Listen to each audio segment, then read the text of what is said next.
Also today I'm going to show you how you can earn some free money here on Coinbase. You are going to go into normal Coinbase at home, then under more, and then learning rewards, and they will say some dollars for you right here.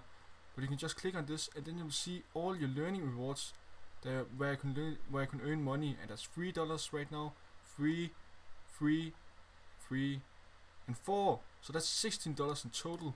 And you can see right here under assets for me, you can see learning rewards. You've done it, you've watched this space for new opportunities, and I've earned $16 by doing this.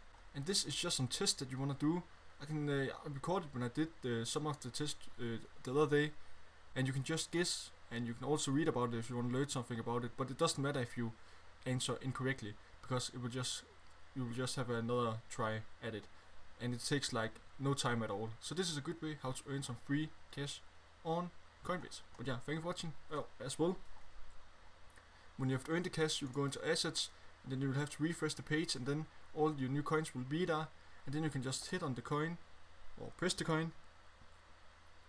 Then when you're under the coin, you just wait right here and you convert it into Bitcoin or any coin you like, and it doesn't take fees for that. So yeah, thank you for watching. Have a good day.